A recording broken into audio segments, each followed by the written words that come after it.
Անգլիական ժողովրդական հեքիաթներ Գեղանուշն ու հրեշը Ժամանակով ապրում էր մի հարուստ վաճառական։ Նա ուներ 3 աղջիկ։ Փոքր աղջիկն այնքան գեղեցիկ ու անուշիկ էր, որ նրան ասում էին Գեղանուշ։ Մյուս աղջիկներն էլ տեսքով վատը չէին, բայց հոգով չար էին ու ծույլ։ Նրանք նախանձում էին Գեղանուշին, քանի որ նա ավելի սիրուն էր ու աշխատասեր։ Բայց օրերից մի օր վաճառականը զրկվեց իր ունեցվածքից և ընտանիքն այլևս չէր կարող ապրել իրեն շքեղ տանը։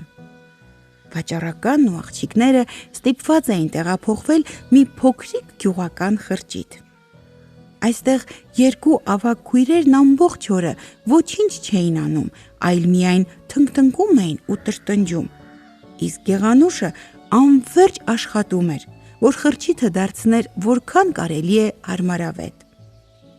Որոշ ժամանակ անց վաճառականը լուր ստացավ, որ նավահանգիստ եկող նավերից մեկը բերում է իր կորած ապրանքների մի մասը։ Գեղանուշի քույրերն անչափ ուրախացան այն մտքից, որ իրենք շուտով նորից հարուստ կլինեն և իսկույն ասացին իրենց հորը. «Դու պետք է մեզ համար գնես բազմաթիվ նոր հագուստներ ու զարդեղեն»։ Իսկ Գեղանուշը խնդրեց, որ հայրն իր համար բերի միայն մի սպիտակ վարդ։ Վաճառականը ձի նստեց ու ճամփա ընկավ, բայց երբ տեղ հասավ, պարզվեց, որ նավը խորտակվել է ու ծովի հատակը տարել է իր բոլոր ապրանքները։ Եվ նա նորից ճանապարհվեց տուն, նույնքան աղքատ, որքան հեռացել էր տնից։ Ճանապարհն անցնում էր մի խիտ անտառով, ու քանի որ արդեն մութը վրա էր հասել, վաճառականը մոլորվեց ծառերի մեջ։ Հանկարծ նրա առջև հայտնվեց լույսերի մեջ կորած մի հսկայական դղյակ։ Դղյակում ոչ ոք չէր երևում։ Վաճառականը իր ձին տարավ ձիանոց, լավ կերակրեց վարսակով ու դարմանով, իսկ ինքը մտավ դղյակ։ Այնտեղ նույնպես ոչ մի կենդանի շունչ չկար, որից կարողանար ուտելիք ու ապաստան խնդրել, բայց դահլիճներից մեկում նա գտավ ամենահամեղ ուտելիքներով լի մի սեղան։ Վաճառականը երկար սպասեց, բայց քանի որ շատ քաղցած էր, որոշեց օգտվել սեղանի բարիքներից։ Մի կուշտ ուտելուց հետո սկսեց շրջել դղյակում։ Շուտով հարմարավետ մի ննջարան գտավ և չկարողանալով հաղթահարել հոգնածությունը, հանեց շորերը, պառկեց մահճակալին ու խոր քուն մտավ։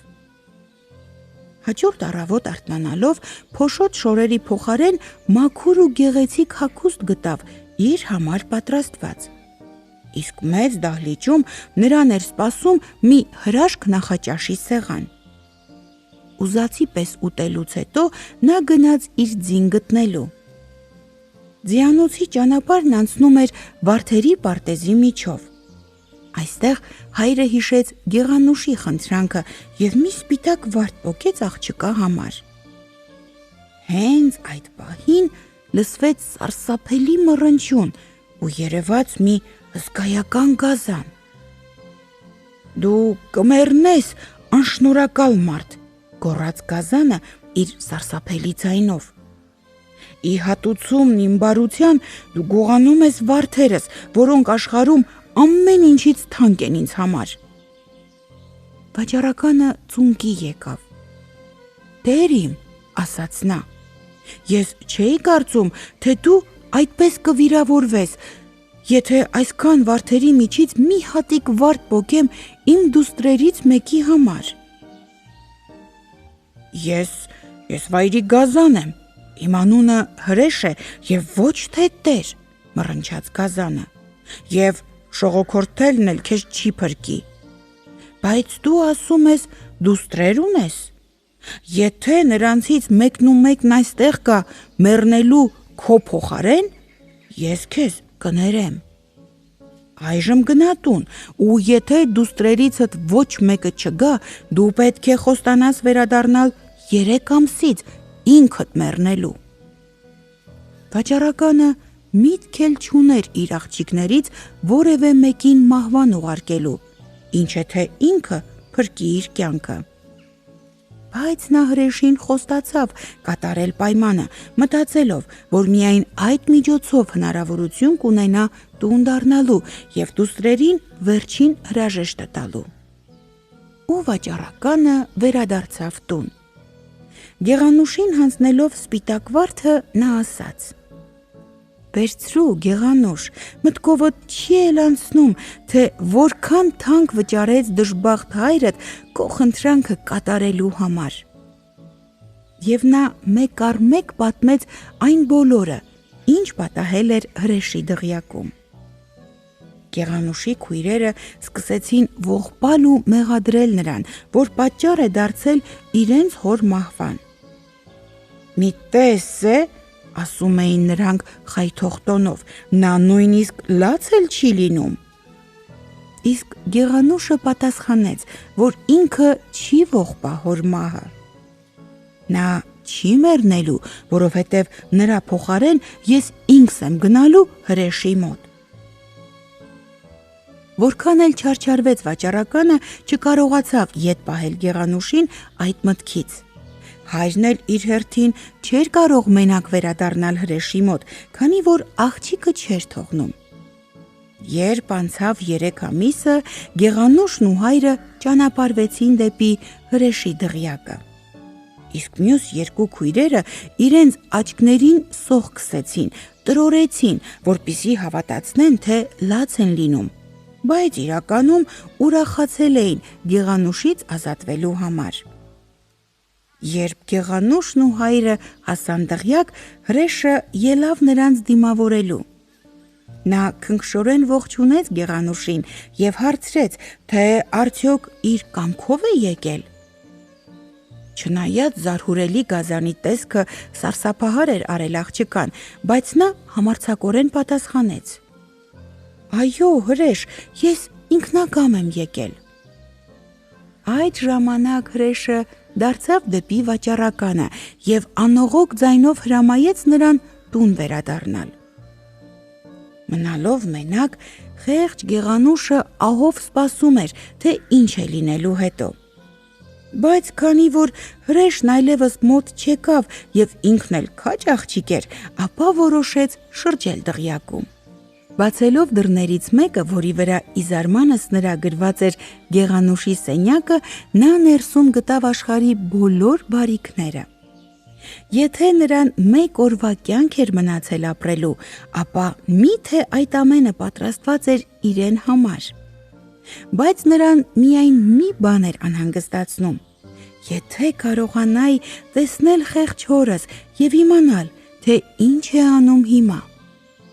Եվ մեծ եղավ նրա զարմանքը, երբ նայելով հայլու մեջ տեսավ իրենց տունը և խրճիթին մոտեցող հորը։ Քույրերը դուրս էին եկել նրան դիմավորելու, չնայած նրանք փորձում էին տխուր երևալ, բայց չէին կարողանում թաքցնել իրենց ուրախությունը, տեսնելով, որ Գեղանուշն այլևս չկա։ Պատկերը շուտով չքացավ։ Գեղանուշը մտածեց, թե հրեշը ինչքան բարի էր իր հանդեպ։ Երեկոյան ընթրիքի ժամանակ հրեշը եկավ Գեղանուշի մոտ։ «Կարելի է քեզ հետ ընթրել, Գեղանուշ», հարցրեց նա։ «Օ, ոչ, հրեշ», բացականչեց Գեղանուշը, քանի որ շատ էր վախենում ընթրել այդպիսի գարշելի էակի հետ։ Հրեշը դժբախտ տեսքով շրջվեց, որ գնա, բայց Գեղանուշն անմիջապես խղճաց նրան ու ետ կանչեց։ Հրեշը վերադարձավ, և նրանք միասին ընթրեցին։ Նա այնքան բարի էր Գեղանուշի հանդեպ, որ աղջիկն այլևս չէր վախենում նրանից։ Երբ ուտելը վերջացրեցին, հրեշը հարցրեց. «Ինձ հետ կամուսնանաս»։ Գեղանուշը վախենում էր ասել ոչ, բայց միաժամանակ չէր կարող հաշտվել այն մտքի հետ, որ այդպիսի տգեղ արարածը իրեն ամուսին կդառնա։ Մի քանի րոպե լռելուց հետո նա մեղմորեն պատասխանեց. «Ոչ, հրեշ, չեմ կարող»։ Հրեշը նորից դժբախտ տեսքով շրջվեց, որ գնա, բայց այս անգամ Գեղանուշը նրան ետ չկանչեց։ 3 ամիս շարունակ Գեղանուշն ուրախ ու երջանիկ ապրում էր տղյակում։ Ամեն երեկո հրեշն այցելում էր նրան, եւ Գեղանուշը կամաց սկսեց սիրել այդ տգեղ, բայց բարի արարածին։ Միայն 2 բան էր խանգարում նրա երջանկությանը։ Մեկն այն էր, որ շատ էր ուզում տեսնել հորը, որովհետև հայրին ցույց էր տվել, որ հայրն իր կարոտից հիվանդացել է։ Մյուսն այն էր, որ ամեն երեկո հեռանալուց առաջ հրեշը նրան խնդրում էր դառնալ իր կինը։ Մի երեկո, երբ աղջիկը դարձյալ հրաժարվել էր նրա կինը դառնալուց, հրեշն ասաց. «Ես սիրում եմ քեզ, Գեղանուշ, եւ ուզում եմ, որ ամուսնանաս ինձ հետ, եթե կհաճես, բայց գոհ եմ թեկուզ միայն նրա համար, որ հաճույքով ապրում ես ինձ մոտ։ Խոստացիր, որ երբեք չես հեռանա ինձանից»։ Այդ ժամանակ Գեղանուշը նրան հայտնեց հորը տեսնելու իր ցանկությունը։ «Միթե դու հեռանում ես քո դժբախտ հրեշից», տխուր հարցրեց Գազանը։ «Օ ոչ, հրեշ», ասաց Գեղանուշը, «ես մի շաբաթից կվերադառնամ եւ ողջ կյանքս կանցկացնեմ քեզ հետ»։ «Կարող ես գնալ, Գեղանուշ», ասաց հրեշը, «բայց եթե խոստումդ չկատարես ու չգաս, քո խեղճ հրեշը վշտից կմեռնի»։ Եվ Գեղանուշը գնաց իրենց տուն։ Նրան տեսնելով հայրը շատ ուրախացավ, բայց քույրերն էլ ավելի ատեցին նրան, քան առաջ, որովհետև այժմ գեղեցիկ լինելուց բացի իրենց կրտսեր քույրը նաև հարուստ էր։ Երբ շաբաթը լրացավ, նրանք խնդրեցին Գեղանուշին մի քիչ էլ մնալ, որովհետև հույս ունեին, որ եթե նա խախտի խոստումը, վերադառնալուն պես հրեշը նրան կսպանի։ Նրանց գոհացնելու համար Գեղանուշը մնաց այնքան, մինչև որ գիշերը երազում տեսավ հրեշին, հիվանդ ու մահամերձ։ Նա վեր թռավ քնից ու ճանապարհվեց դղյակ։ Հրեշին գտավ այգում, խոտերի վրա ընկած։ «Ես մեռնում եմ, Գեղանուշ, որովհետև դու չկատարեցիր խոստումդ», հազիվ կարողացավ մրմնջալ Գազանը։ «Օ, սիրելի հրեշ», սկսեց լաց լինել Գեղանուշը, գրկելով նրան, Միթե ես ոչինչ չեմ կարող անել քեզ փրկելու համար։ Խոստացիր, որ կամուսնանաս ինձ հետ, եւ ես փրկված եմ, ասաց հրեշը։ Եթե դու չես կարող դա անել, ուրեմն սա իմ վերջն է։ Այստեղ Գեղանուշն անմիջապես ասեց. «Սիրելի հրեշ, ես կամուսնանամ քեզ հետ, երբ կամենաս»։ Այս խոսքի վրա հրեշը վայրկենապես կերպարանափոխվեց եւ դարձավ մի գեղեցիկ արքայազն։ Նա համբուրեց Գեղանուշին ու ասաց. «Դու փրկեցիր ինձ, իմ արքայադուստր։ Մի չար կախարդուհի հմայվել էր իմ գեղեցկությամբ եւ դատապարտել ինձ կրելու հրեշի սարսափելի կերպարանքը այնքան ժամանակ, մինչեւ մի օրիորդ իր հոժար կամքով խոստանար ամուսնանալ ինձ հետ»։ Գեղանուշն ու արքայազնը